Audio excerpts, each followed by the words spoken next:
सभी को मेरा स्नेह बंदन। मेरे प्यारे बच्चों, मैं वर्षा माइकल एमके जैन क्लासेस की तरफ से ऑनलाइन प्लेटफॉर्म पर आप सभी का स्वागत करती हूँ। मैं आज क्लास 12th की अलंकार लेके आई हूँ, जो व्याकरण का ही एक पार्ट है और राजस्थान बोर्ड में ये 2 नंबर का है। 2 नंबर की वजह से बच्चे इस पे ध्यान नहीं देते, लेकिन अलंकार बहुत इंपॉर्टेंट पार्ट होता है। आज मैं आपको नई ट्रिक से और अच्छी तरीके से आपको अलंकार समझाना चाहती हूँ, तो आते हैं आज अलंकार समझते हैं। तो सबसे पहले देखिए कि अलंकार क्या होता है। अब ये लिखा क्या है, एक साथ लिखा है, लेकिन अगर हम इसको डिवाइड करते हैं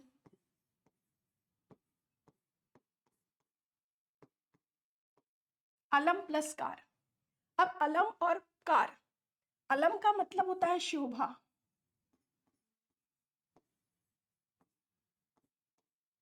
और कार का मतलब होता है करने वाला।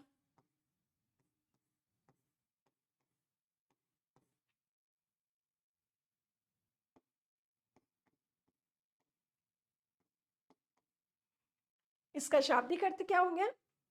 शोभा करने वाला। जिस प्रकार से एक स्त्री अपने आप को सजाने संवारने के लिए आभूषण का प्रयोग करती है, वैसे ही ये काव्य का आभूषण है। अलंकार मतलब होता है विभूषण। विभूषण आभूषण को ही बोलते हैं। सुंदर बनाने के लिए इसका प्रयोग किया जाता है। काव्य की भाषा में जब तक अलंकार रस छंद का प्रयोग नहीं हो, तब तक वो काव्य रसीला नहीं होता और ना ही आकर्षक होता है। तो आज हम अलंकार के बारे में पढ़ें, जिसका शाब्दिक अर्थ आपको समझ में आ गया होगा। अलम प्लस कार, शोभा करने वाला। अब दूसरी तरफ चलते हैं कि अलंकार कहते कहते किसे? तो काव्य की शोभा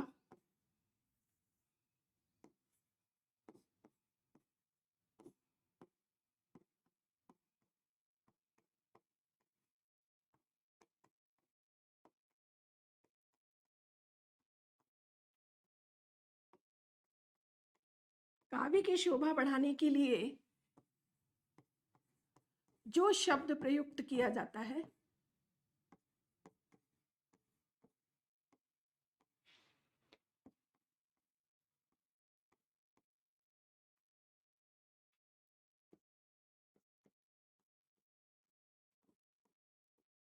उसे अलंकार कहते हैं।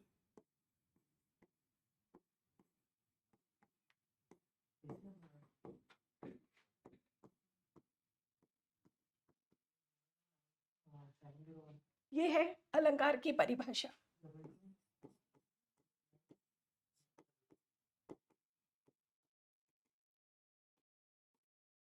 यहां तक आपको समझ में आ गया होगा।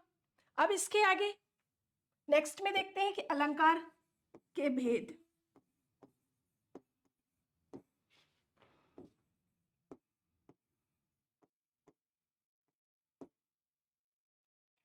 अलंकार के कितने भेद होते हैं?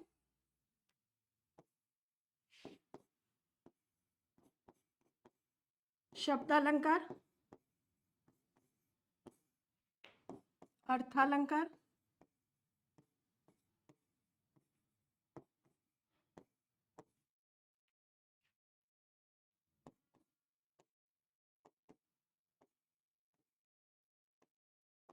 उभयालंकार।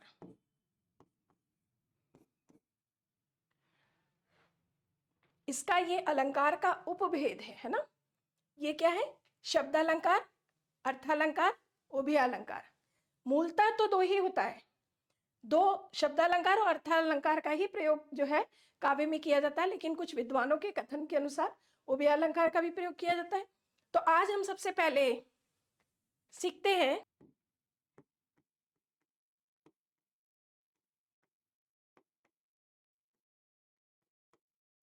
सबसे पहले इसकी परिभाषा होनी चाहिए कि शब्दालंकार किसे कहते हैं। शब्दालंकार का मतलब होता है जो शब्दों से काव्य का सौंदर्य बढ़ाता है। जो शब्दों से कार्य का सौंदर्य बढ़ाता है उसे ही हम शब्दालंकार कहते हैं। जो शब्दों से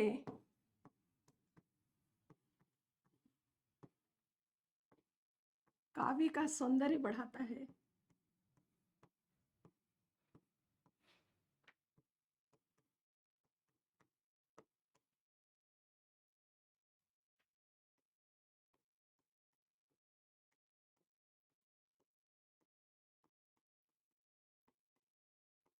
उसे शब्दालंकार कहते हैं।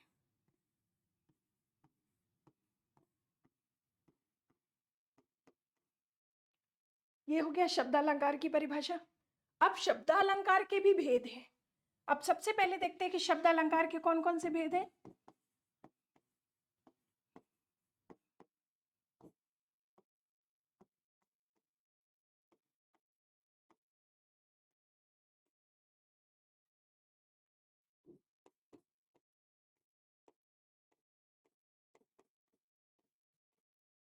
अनुप्रास, यमक, श्लेष। आज हम पढ़ते हैं सबसे पहले अनुप्रास के बारे में। अनुप्रास किसे कहते हैं? अनुप्रास उसे कहते हैं जहां पर वर्णों की आवृत्ति होती है। किसे कहते हैं? वर्णों की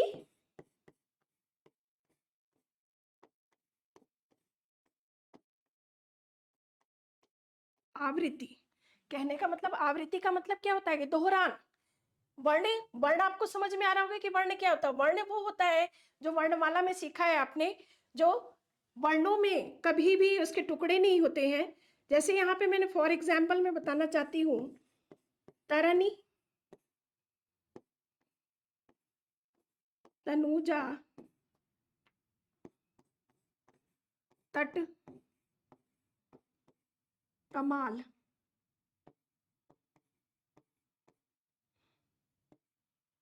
तरनी, तनुजा, तट, तमाल।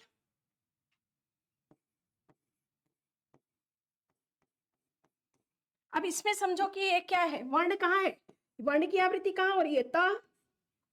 हर शब्द के पहले में देखिए त आवृत्ति है। यहां से ये फर्स्ट टाइम आया, ये आवृत्ति नहीं कहलाएगी। आवृत्ति यहां से कहलाएगी तनुजा, तट, तमाल। इसमें जो त वर्ण की आवृत्ति हो रही है वो क्या हो रही है? अनुप्रास अलंकार की वजह से हो रही है। इसे आप यहाँ पर देख करके क्या बताएंगे कि इस पंक्ति के अंदर क्या है? अनुप्रास अलंकार है। अनुप्रास के भी भेद हैं। अनुप्रास के भी भेद है। सबसे पहले छेकानुप्रास,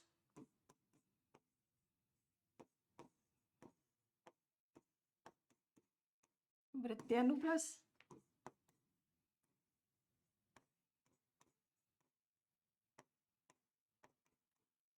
श्रुत्यानुप्रास,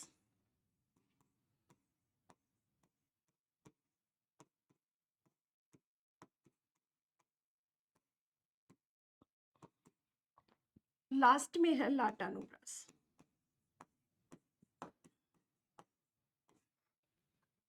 ये है अनुप्रास के उपभेद। श्रेकानुप्रास, वृत्त्यानुप्रास, श्रुत्यानुप्रास, अंत्यानुप्रास और लाटानुप्रास। अब सबसे पहले हम सीखेंगे कि छेकानुप्रास किसे कहते हैं। छेकानुप्रास का मतलब होता है कि आवृत्ति एक बार होना। किसकी बार? जैसे इसका एग्जाम्पल कोट करते हैं, कानन कठिन,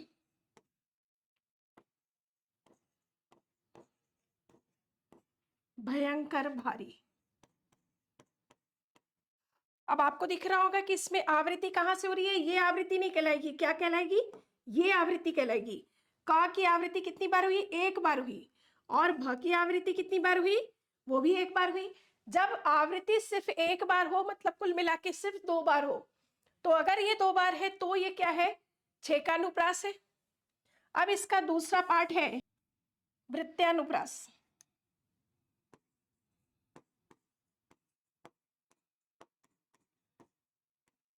वृत्त्यानुप्रास का मतलब होता है आवृत्ति का दो से अधिक बार होना। दो से अधिक बार होना मतलब, अब इसको भी हम उदाहरण के माध्यम से समझेंगे।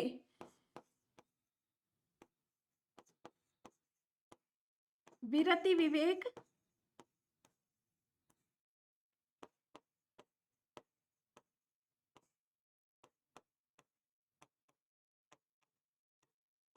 विमल विज्ञान। अभी क्या कर रहे हैं कि आवृत्ति का दो से अधिक बार होना। अब यहाँ पे आवृत्ति नहीं कहलाएगी। ये वी क्या है? ये फर्स्ट टाइम आया है। अब ये वी कितनी बार आ रहा है? 1, 2 और 3। कितनी बार आ रहा है? दो से अधिक बार। जब दो से अधिक बार आएगा तब क्या कहलाएगा? ये वृत्त्यानुप्रास। समझ में आ गया यहां तक आपको? अब देखते हैं श्रुत्यानुप्रास।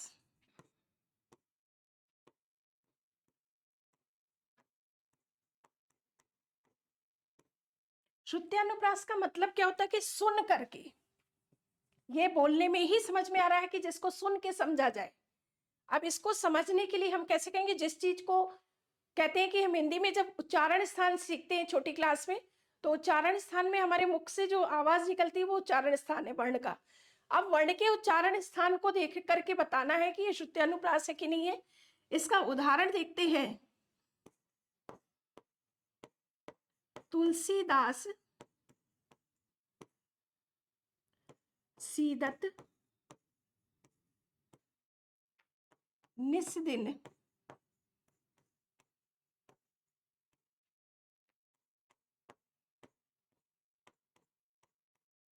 तुम्हारी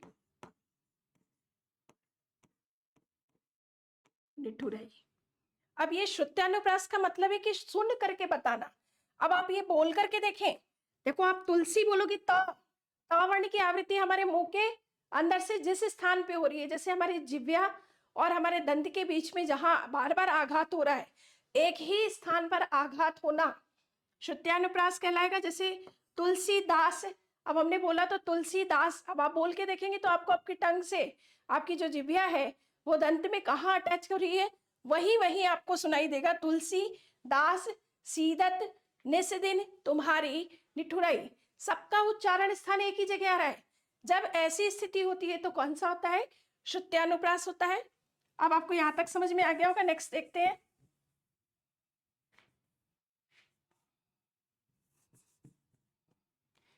नेक्स्ट है अंत्यानुप्रास।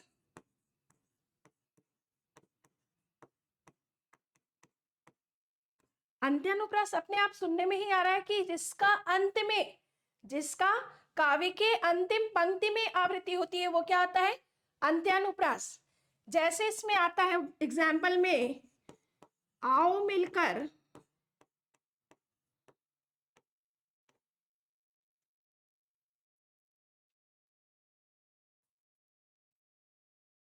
आओ मिलकर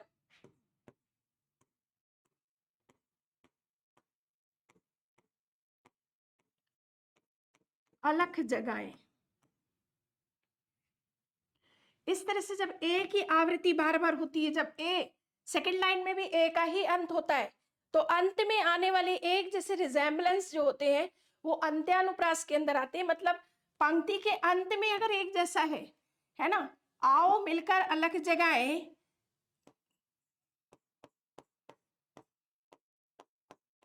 गाए गीत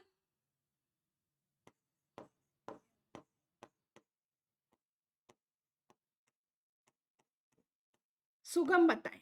अब ये क्या है, ये ए है, ये है, ए का एंड हो रहा है। अब यहाँ पे ए जो है, ए का एंड एक जैसा हो रहा है, इसलिए क्या है, अंत्यानुप्रास है। लास्ट में जब पंक्ति का अंत होता है एक जैसा, तो ये क्या होता है, अंत्यानुप्रास। अब लास्ट में जो अनुप्रास का अंतिम भेद है वो है लाटानुप्रास।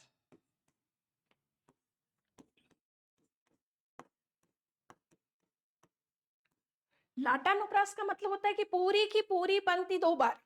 जैसा हमेशा काव्य में देखा होगा कि आपने कोई भी पंक्ति होती है जो रिपीट होती है, जब एक ही पंक्ति दो बार रिपीट हो जाती है तो वो जब दो बार रिपीट होती है वो क्या होती है, लाटानुप्रास। कभी भी हम कोई गाना गाते हैं या कोई गीत गाते हैं तो हम उस पूरी पंक्ति को क्या करते हैं, एक ही बार में एक पंक्ति को दो बार गाते हैं। जब ऐसी स्थिति होती है तो वो क्या आता है, लाटानुप्रास।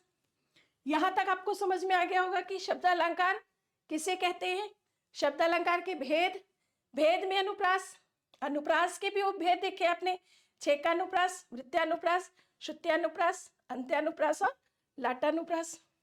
अब आती है बारी शब्दालंकार में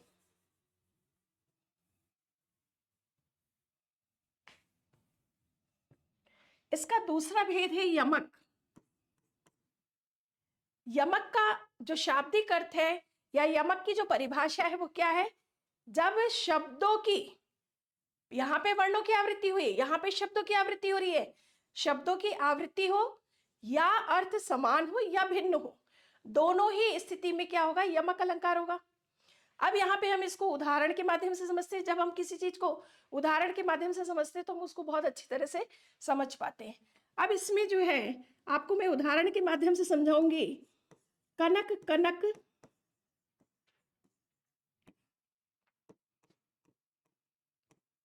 ते 100 गुनी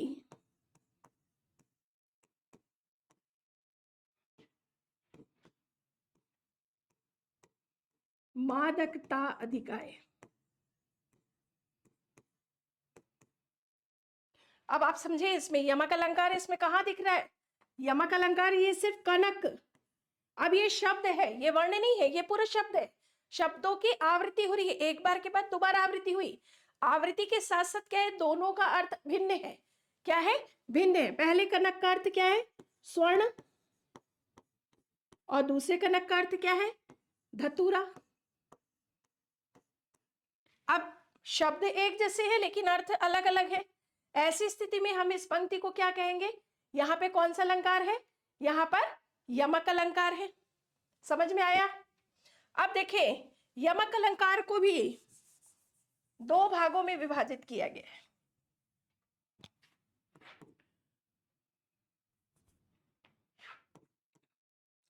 इसको भी दो भागों में विभाजित किया है। पहला है अभंग, दूसरा है सभंग। अभंग और सभंग। अभंग का मतलब है कि जो भंग नहीं किया जा सकता। अगर हम इसको देखें तो हम ये समझ में आ रहा है कि जिसको भंग नहीं किया जा सकता है, और इसमें भंग करने के बाद भी अर्थ है। अब इसको हम उदाहरण के माध्यम से समझेंगे। ये पहला वाला ही उदाहरण है। इसमें पहले वाले उदाहरण में कनक कनक ते 100 गुनी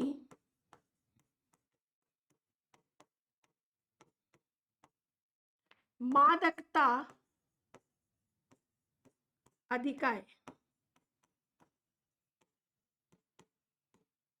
अब इसमें अभंग, अभंग का मतलब होता है कि अगर हम इस कनक शब्द को विभाजित कर दे, टुकड़े कर दे, तो टुकड़े में कोई भी अर्थ नहीं व्यक्त होगा। जैसे हमने कन किया और प्लस का किया तो भी इसका अर्थ नहीं आ रहा है, और अगर हमने यहाँ पे का किया और नक किया तो भी अर्थ नहीं आ रहा। मतलब कि इसका टुकड़े करने के बाद किसी भी तरह से अर्थ प्रकट ना हो। जब ऐसी स्थिति होती है तो ये क्या कहलाता है? अभंग। अभंग यमक कहलाता है। इसी का जस्ट अपोजिट है, इसी का जस्ट अपोजिट है सभंग। सभंग में आपको समझ में आना चाहिए कि सभंग क्या चीज है। सभंग जो है, जो भंग करने के बाद भी अर्थ प्रकट करे, किसी चीज के टुकड़े करने के बाद भी उसका अर्थ प्रकट करता है, वो कहलाता है सभंग। यमक का आपको दोनों भेद समझ में आ गया होगा। दूसरे भेद में भी यमक का जो अभंग है और उसी का अपोजिट जो है सभंग रहेगा। यहां पर टुकड़े करने के बाद भी इसका अर्थ निकलेगा। यहां पे जैसे हमने कुमोदिनी, मोदिनी, अगर हमने ऐसी चीज की तो हमने क्या किया?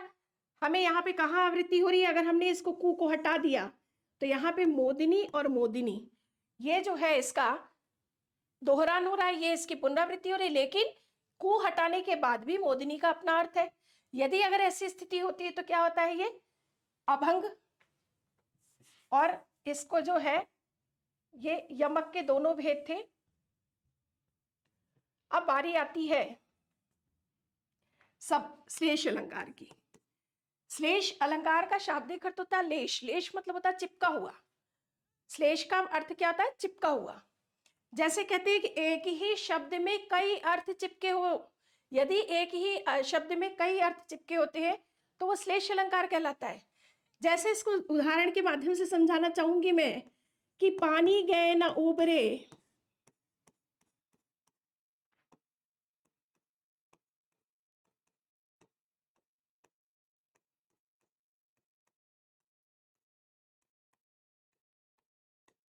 मोती मानस चूम।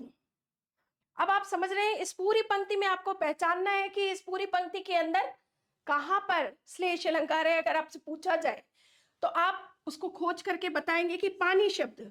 अब इसको समझे कि पानी को आप कैसे समझ रहे हैं कि कई अर्थ प्रकट कर रहा है। पानी अगर मोती के संपर्क में जाएगा तो ये इसकी क्या कहलाएगा, चमक। पानी अगर मानस के अर्थ में आएगा तो ये कहलाएगा सम्मान या इज्जत।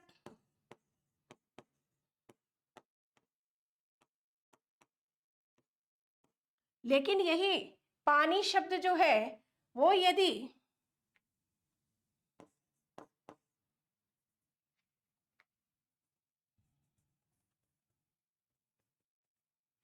यहां पे अगर पानी शब्द जो है चून के अर्थ में आ जाए तो ये क्या कहलाएगा, यहां पे जल।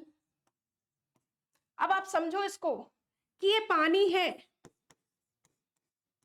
इसका कनेक्शन यहां पे मोती से है, इस पानी का कनेक्शन यहां पर मानस से है,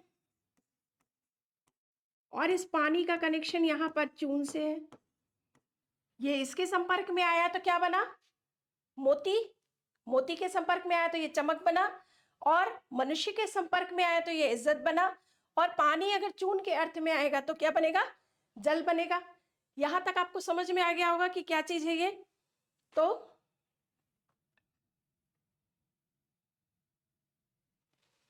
अब आगे आप देखिए, मैंने आपको जहां से शुरू कराया था एक बार मैं रिपीट करना चाह रही हूं। अलंकार का शाब्दिक अर्थ शोभा करने वाला। परिभाषा के माध्यम से भी मैंने बताया कि काव्य की शोभा बढ़ाने के लिए जो शब्द प्रयुक्त किए जाते हैं वो क्या कहलाते हैं, अलंकार। अलंकार के मैंने आपको भेद भी बताए। भेद में आपको मैंने बताया कि शब्द अलंकार, अर्थालंकार और उभय अलंकार। अभी हमने आपको शब्द अलंकार के बारे में बताया था कि शब्द अलंकार क्या है। तो शब्द अलंकार मैंने आपको बताया कि जो शब्दों से काव्य का सौंदर्य बढ़ाता है उसे शब्द अलंकार कहते हैं। अब मैं इसमें शब्द अलंकार के भी मैंने भेद बताए। भेद में मैंने आपको बताया कि अनुप्रास, यमक और श्लेष। अनुप्रास में मैंने आपको भेद भी बताया कि छेकानुप्रास, वृत्त्यानुप्रास, श्रुत्यानुप्रास, अंत्यानुप्रास और लाटानुप्रास, ये मैंने इसके भेद बताए थे। यमक अलंकार के भी दो भेद है, अभंग और सभंग यमक। और श्लेष अलंकार में भी दो भेद है, श्लेष अलंकार के भी दो भेद हैं। तो अब इसको समझते हैं एक बार।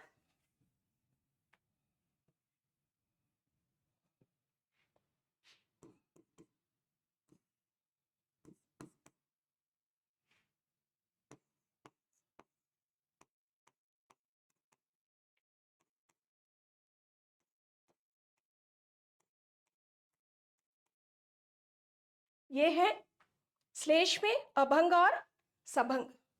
अभंग का मतलब यहाँ पे भी श्लेष में वही है कि जिसको भंग नहीं किया जा सकता, इसमें हम भंग करेंगे तो इसका अर्थ नहीं निकलेगा। और यहाँ पर हम इसको क्या कर रहे हैं, सभंग। यहाँ पे ये भंग करने के बाद भी अर्थ बता रहा है। अब यहाँ पे कह रहे हैं कि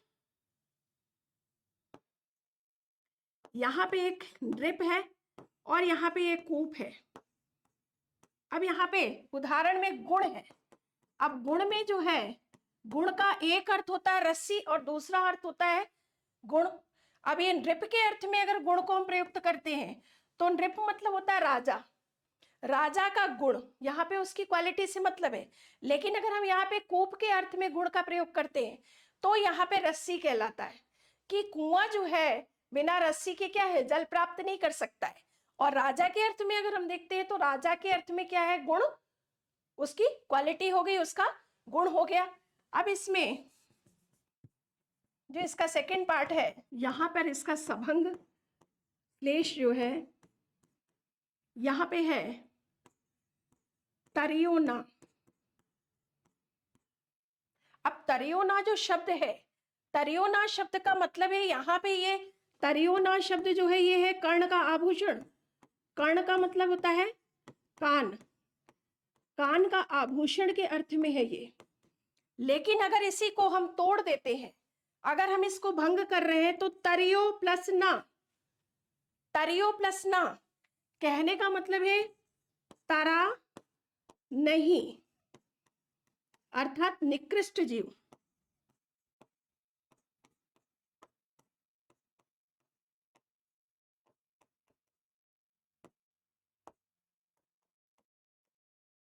यहाँ पे क्या है, तरियोना को जो है अगर हम मिला के पढ़ रहे हैं तब तो ये कर्ण का आभूषण है, लेकिन अगर हमने इसको तोड़ दिया, तरियो प्लस ना, अगर हमने ऐसा कहा तो ये क्या हो जाएगा, तरा नहीं, अर्थात निकृष्ट जीव के लिए कहा है कि अर्थात वो कभी तरा नहीं। ऐसी चीजों में क्या आएगा, सभंग श्लेष आएगा। यहां तक आपको समझ में आ गया होगा। अलंकार में ये शब्द अलंकार के ये भेद जो थे ये क्लियर हो गए हैं आपके। इस शब्द अलंकार का ही इसमें दूसरा भाग है अर्थालंकार।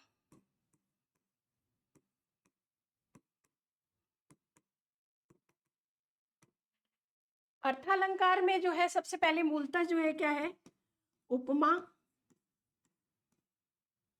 रूपक,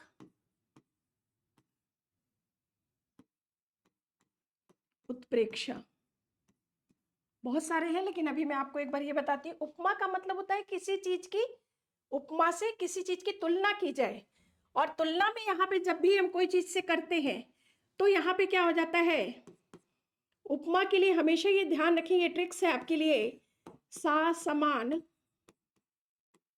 तुल्य सदृश,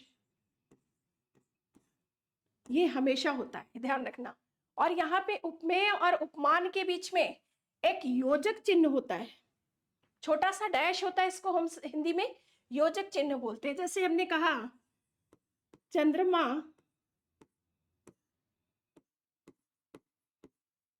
समान, अब आपने देखा होगा यहाँ पे समान आ गया, और यहाँ पर क्या है, बीच में छोटा सा योजक चिन्ह, ये है इसकी पहचान है कि जब भी उपमेय और उपमान के बीच में योजक चिन्ह हो और सी समान सदृश तुल्य इस तरह के शब्द हो तो वो हमेशा कौन सा होता है, उपमा अलंकार होता है। ऐसा ही है, अब आपको थोड़ा सा इसकी ट्रिक्स समझनी पड़ेगी। अब ऐसा ही रूपक में भी है। रूपक में क्या है, चरण कमल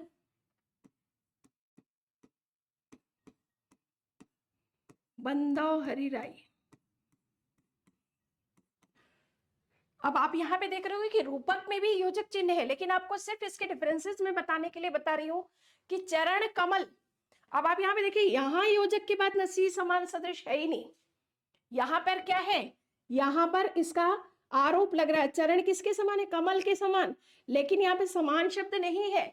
यहाँ पे क्या है, चरण के बाद योजक चिन्ह, योजक चिन्ह के पास दूसरा शब्द है। जब ऐसी स्थिति हो तो ये हमेशा कौन सा होगा, ये हमेशा रूपक अलंकार होगा। इसका जो तीसरा भेद है उत्प्रेक्षा,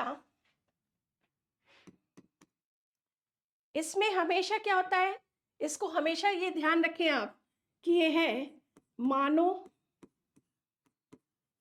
जानो, मनहु, जनहु, इस तरह का जब भी कोई शब्द आता है तो वो क्या कहलाता है, उत्प्रेक्षा। मानो उसका मुख चंद्रमा समान है ना। यहां पर अगर हमने इस चीज पे जोर दे करके बोला, सिर्फ हमने कहा मानो, आपको पहचानना है इसी तरह से कि जहां पे मानो, जानो, मनहु, जनहु, इस तरह का जब भी कोई शब्द आए तो हमेशा क्या कहलाएगा, उत्प्रेक्षा अलंकार। अर्थालंकार के तीनों भेद समझ में आ गए, जहां पे अर्थ से काव्य का सौंदर्य प्रकट होता है वो अर्थालंकार होता है। इसके भेद उपमा, रूपक और उत्प्रेक्षा। उपमा में उपमेय और उपमान के बीच में योजक चिन्ह होता है, इसके साथ साथ सी समान सदृश का योग होता है। रूपक में योजक चिन्ह होता है, लेकिन क्या होता है, यहाँ पर चरण और कमल के बीच में क्या है, योजक चिन्ह तो है लेकिन सी समान सदृश नहीं है। बस आपको ये ट्रिक्स दिमाग में रखनी है कि यहाँ पे सी समान सदृश नहीं है, बीच में योजक चिन्ह है, इसके मतलब ये रूपक है। यहाँ पे अगर सी समान सदृश है कि चंद्रमा समान,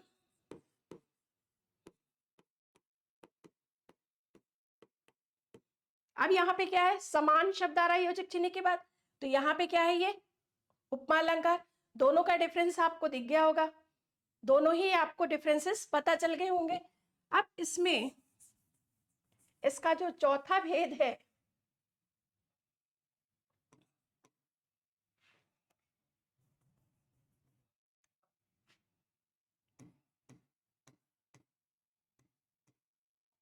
संदेह।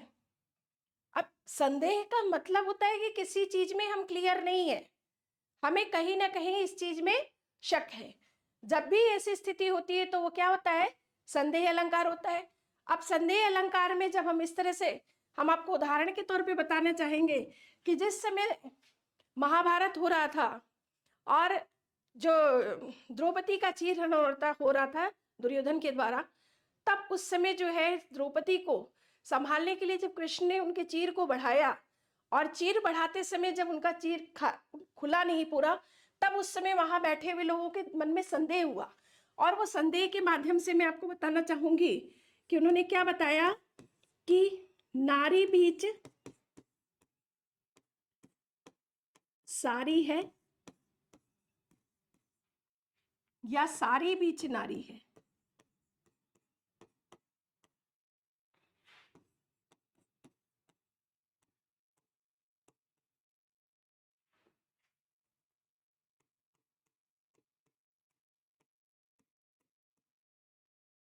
सारी ही की नारी है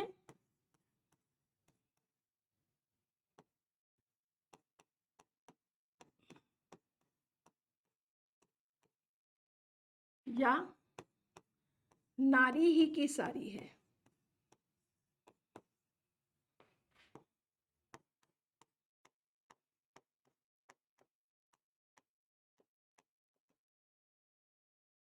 इस पूरे उसमें आपको दिख रहा होगा कि ये संदेहात्मक पंक्ति है। संदेह का मतलब होता है किसी चीज में शक होना या हमें उस चीज का भान नहीं होना। अब यहाँ पे जब उसकी चीर हरण हो रहा था तो उस समय वहां बैठे हुए सभा के लोग जो है इस बात को बोल रहे थे कि नारी बीच सारी है कि सारी बीच नारी है, सारी ही की नारी है कि नारी ही की सारी है। मतलब लोग इस बात का वहम था कि ये क्या, ये स्त्री सारी के बीच में लिपटी हुई है या सारी स्त्री के बीच में लिपटी हुई है। ऐसी स्थिति में वहां पर क्या प्रयोग आया, संदेह अलंकार। इसी का एक पार्ट है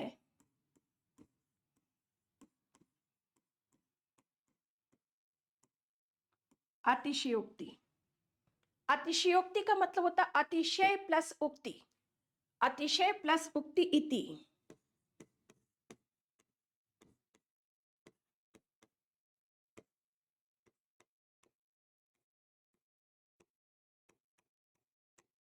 अब यहाँ पे क्या किया, अतिशयोक्ति का मतलब होता है जब हम बात को बहुत बढ़ा चढ़ा करके बात करते हैं, जब हम बात को बहुत बढ़ा चढ़ा के बात करते हैं तब हमारी अतिशयोक्ति अलंकार होता है। जैसे यहाँ पर जिस समय कृष्ण के पास जो है सुदामा मिलने गए थे और कृष्ण जब सुदामा से मिले थे तो उन्होंने जब वो रोए थे उस समय के वर्णन में बताया है कि देख सुदामा की दीन दशा,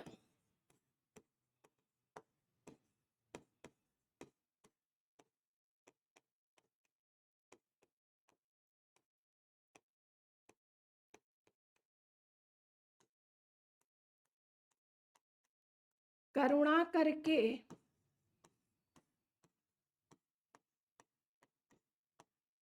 करुणा निधि रोए,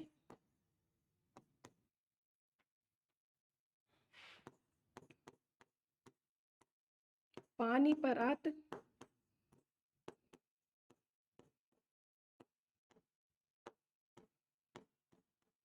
छुयो नहीं।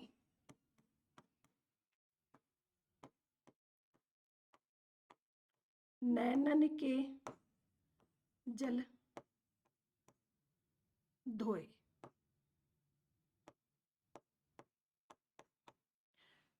जिस समय सुदामा आते हैं और कृष्ण को देख करके रोते हैं तब उन उस समय का वर्णन है।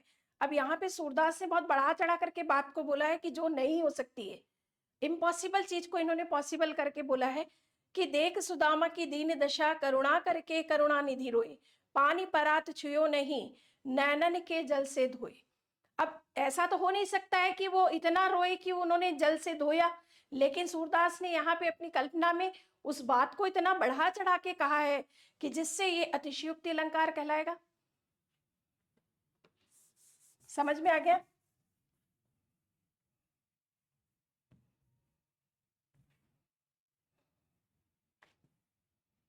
अर्थालंकार के ये भेद आपको समझ में आ गए होंगे कि अर्थालंकार में उपमा, रूपक, उत्प्रेक्षा, संदेह, अतिशयोक्ति, ये इतने सारे अलंकार इसमें अर्थालंकार में। और भी भेद है इसके। इसमें जो दूसरा भेद है वो विरोधाभास है।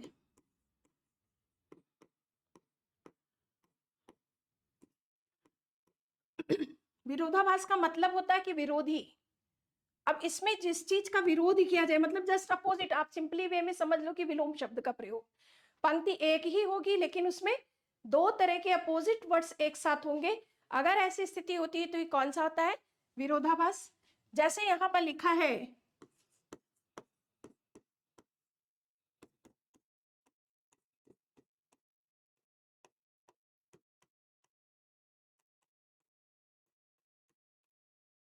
यहां पर देखिए, अब आपको ये पूरी पंक्ति में विरोधी भावना कहाँ दिख रही, विरोधी शब्द कहाँ दिख रहे? आए और जाए, अपोजिट वर्ड से। अब इसको देख करके ही हम बता सकते हैं कि यहाँ पे क्या है, यहाँ पे विरोधाभास अलंकार है। सुधी आए मतलब यहाँ पे प्रिय अपनी प्रियतमा को याद करके कह रहा है कि यदि तुम्हारी याद आती है तो सुधी जाए, तो मैं अपनी सुध बुध को खो बैठता हूं। ऐसी स्थिति में उसने क्या कहा? सुधी आए, सुधी जाए। अब हमें सिर्फ इस आए और जाए से ही पकड़ना है कि विरोधाभास अलंकार है। इसी से हम समझ पाएंगे कि विरोधाभास अलंकार है। इसी में नेक्स्ट है वक्रोक्ति। वक्रोक्ति का मतलब होता है कि टेढ़ी बात बोलना, व्यंग शैली में बात करना, किसी चीज को टेढ़ी तरीके से बात करना। हम कुछ कह रहे हैं, सामने वाला कुछ और समझ रहा है। अब यहाँ पर जब कृष्ण राधा से इंट्रो करते हैं तो राधा जब उनसे पूछती है, राधा जब अपने कृष्ण से पूछती है कि तुम कौन हो, तो यहाँ पे वो कहती है कहो तुम।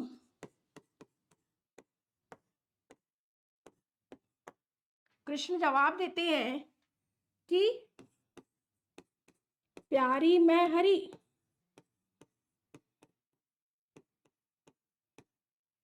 अब यहां पर वक्रोक्ति में क्या समझ रहे हैं? वक्रोक्ति में यहां पर हरि शब्द, हरि शब्द में यहां पर दो अर्थ निकल रहा है। एक अर्थ है वानर, दूसरा अर्थ है ईश्वर। यहां पे कृष्ण ने उनको ये नहीं बोला है कि तुम जो है मुझे वानर बोलो। अब जैसे मैंने यहाँ वक्रोक्ति बताया, वक्रोक्ति में मैंने आपको बताया यहाँ पे राधा जो है वो कृष्ण से पूछ रही है कि कहो तुम। कृष्ण यहाँ पे कह रहा है प्यारी में हरि।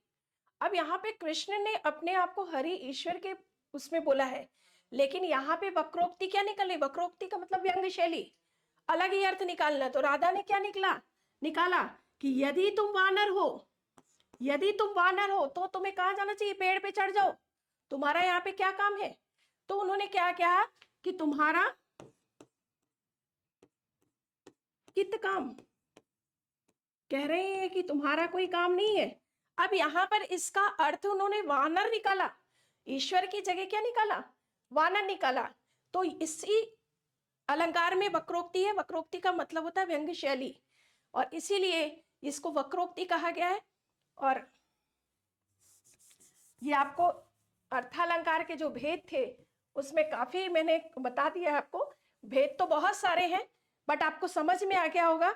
अर्थालंकार के भेद में उपमा, रूपक, उत्प्रेक्षा, संदेह, अतिशयोक्ति, विरोधाभास और वक्रोक्ति, ये भेद अर्थालंकार के हैं। ये आपको मेरे हिसाब से आपको समझ में आ गया होगा कि किस तरह से आपको अलंकार करना है। ये राजस्थान बोर्ड में 2 नंबर का प्रश्न आता है, लेकिन ये रिक्त स्थान में भी आता है, अति लघुतरात्मक प्रश्न में भी आता है। ये किसी भी तरह से आ सकता है। तो अगर आप इसको पहचानना सीख लेंगे तो आप बहुत अच्छी तरीके से कर सकते हैं।